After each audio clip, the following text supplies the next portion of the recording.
Video ini hanya untuk mereka yang punya logika. Bagi yang tidak punya logika, skip aja. Berita memprihatinkan terdengar dari Kalimantan Barat. Sebuah masjid Ahmadiyah di Desa Balai Harapan, Kabupaten Sintang dibongkar paksa oleh Satpol PP. Padahal Menteri Agama sudah mencanangkan tahun ini sebagai tahun toleransi. Padahal Menteri Agama beberapa waktu yang lalu sudah meminta pemerintah Sintang untuk memenuhi hak umat Ahmadiyah beribadat di daerah itu. Satpol PP menjalankan aksi jahat itu atas instruksi Gubernur Kalimantan Barat dan Bupati Sintang. Apa yang dilakukan kedua pejabat itu jauh dari kualitas pemimpin yang melindungi rakyat. Mereka terkesan penakut menghadapi kelompok-kelompok radikal yang memerintahkan para petinggi daerah untuk menghilangkan hak beribadat warga Ahmadiyah. Warga Ahmadiyah sudah memenuhi semua syarat yang diperlukan. Mereka sudah memperoleh 77 tanda tangan warga setempat. Itu jauh melampaui syarat formal yang menetapkan bahwa untuk pembangunan rumah ibadat diperlukan persetujuan minimal 60 tanda tangan KK setempat. Apa yang dilakukan para pejabat Kalimantan itu sungguh memalukan. Warga Ahmadiyah sudah berada di Balai Harapan sejak awal 2000-an. Mereka mulai mendirikan masjid pada 2012. Pada awalnya semua berjalan baik-baik saja. Namun pada Agustus tahun lalu mulai ada suara-suara keras yang diinisiasi oleh kelompok-kelompok radikal dari luar desa. Mereka menuntut pemerintah Kabupaten Sintang merobohkan Masjid Ahmadiyah. Pemerintah Sintang waktu itu meminta waktu 30 hari untuk memenuhi permintaan bodoh itu. Pada 27 Agustus 2021, Bupati dan Wakil Bupati Sintang mengeluarkan SK penghentian aktivitas kegiatan Ahmadiyah di Sintang. SK Bupati ini diikuti dengan penyegelan masjid milik Ahmadiyah. Alih-alih melunak, kaum radikal makin beringas. Mereka rupanya merasa di atas angin. Ancaman-ancaman terbuka melalui poster, ceramah, dan media sosial secara masif pun berlangsung. Kaum radikal ini tak puas hanya dengan penyegelan masjid.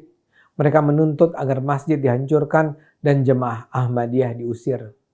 Ketika tuntutan itu tak dipenuhi, kaum radikal ini melakukan aksi kekerasan.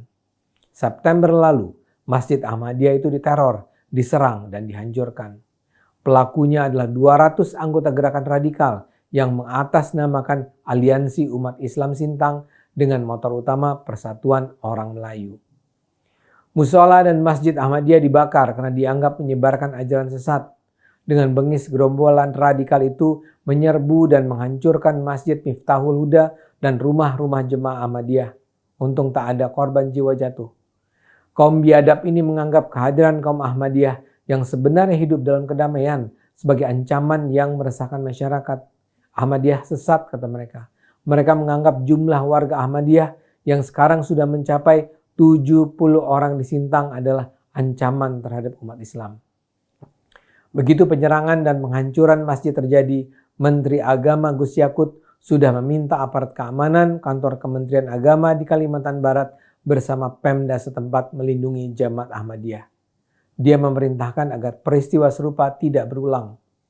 Pada Januari lalu, lebih dari 20 pelaku tindak pidana hasutan dan kekerasan sudah divonis bersalah oleh Pengadilan Negeri Pontianak. Tapi vonisnya sangat ringan. Hanya pidana penjara 4 bulan 15 hari.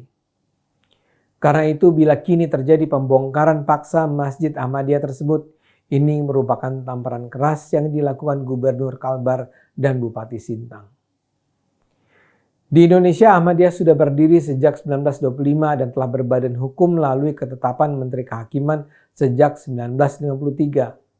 Sepanjang sejarahnya, mereka tidak pernah terlibat dalam aksi kekerasan penyerangan dan perusakan terhadap penganut keyakinan lain.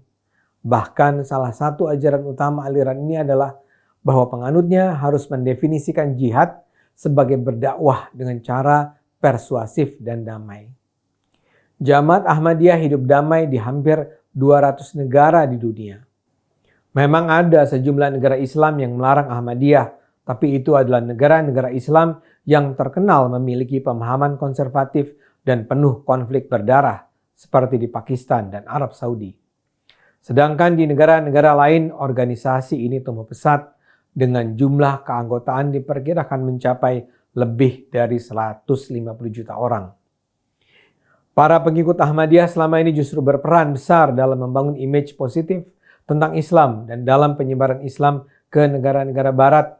Sejumlah tokoh Islam dunia juga diketahui adalah penganut Ahmadiyah seperti Abdus Salam yang adalah satu-satunya ilmuwan Islam yang pernah merebut hadiah Nobel pada 1979. Al-Quran pertama dalam bahasa Inggris pun ditulis oleh tokoh Ahmadiyah. Seandainya kita sempat membaca beragam ensiklopedi otoritatif di berbagai negara, terbaca jelas bahwa Ahmadiyah senantiasa dianggap sebagai sebuah aliran dalam Islam. Ensiklopedi Islam di Indonesia yang dewan redaksinya diisi banyak pengajar UIN di bawah pimpinan Profesor Dr. Azumardi Azra jelas-jelas menulis Ahmadiyah sebagai bagian dari Islam. Ahmadiyah sepenuhnya mengakui rukun Islam dan rukun iman sebagaimana diyakini mayoritas umat Islam lainnya. Ahmadiyah mengakui Muhammad sebagai Rasul terakhir dan Al-Quran sebagai kitab suci mereka. Mereka sholat, mereka puasa, mereka berzakat, mereka naik haji.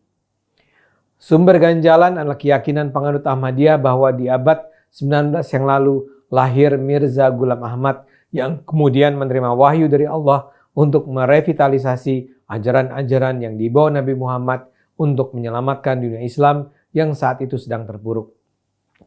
Karena itulah umat Ahmadiyah meyakini Ghulam Ahmad sebagai penyelamat yang dijanjikan Allah dalam Al-Quran. Harap dicatat, Mirza Ghulam Ahmad tidak dipercaya sebagai nabi terakhir dan karya-karyanya tidak dianggap sebagai kitab suci sejajar dengan Al-Quran, Injil, Taurat, Zabur. Mereka hanya meyakini bahwa Mirza Ghulam Ahmad adalah tokoh istimewa yang akan menyelamatkan umat Islam. Itulah yang membedakan Ahmadiyah dari arus utama Islam dunia. Tapi itu adalah perbedaan biasa-biasa saja yang tidak layak menjadikan mereka tidak dianggap sebagai bagian dari umat Islam. Di Indonesia sendiri, penindasan terhadap Ahmadiyah berawal dari fatwa MUI. Pada 2005, MUI mengeluarkan fatwa yang meminta pemerintah untuk membekukan Ahmadiyah dan menutup semua kegiatannya. 2 tahun kemudian, MUI kembali mengeluarkan fatwa yang lagi-lagi menyebut Ahmadiyah sebagai aliran sesat bersama sejumlah kelompok lainnya. Walau tidak bersifat mengikat, fatwa MUI itu ternyata berdampak serius.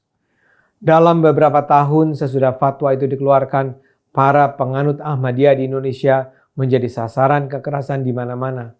Masjid mereka dibakar, dihancurkan, jiwa mereka diancam, pemukiman mereka diserang, diobrak-abrik, mereka dilarang melaksanakan sholat Idul Adha, mereka diusir dari kediaman. Setelah fatwa MUI itu, muncul pula surat keputusan bersama SKB Menteri Agama, Menteri Dalam Negeri, dan Jaksa Agung tentang Ahmadiyah pada 2008 yang selalu dijadikan rujukan kaum radikal. Namun demikian, tak ada satupun bagian dari SKB tersebut yang dapat memberi justifikasi bagi penyerangan atas Ahmadiyah.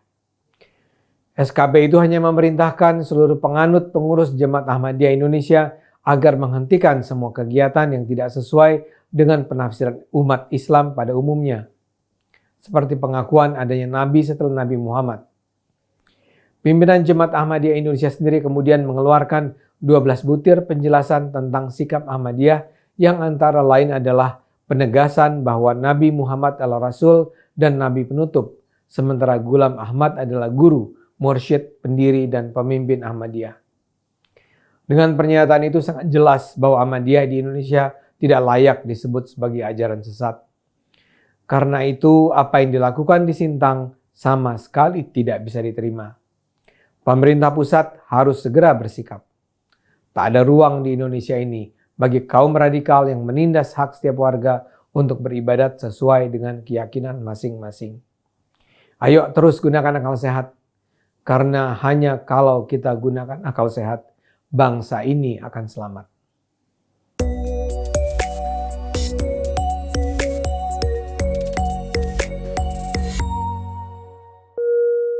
Video ini hanya untuk mereka yang punya logika. Bagi yang tidak punya logika, skip aja.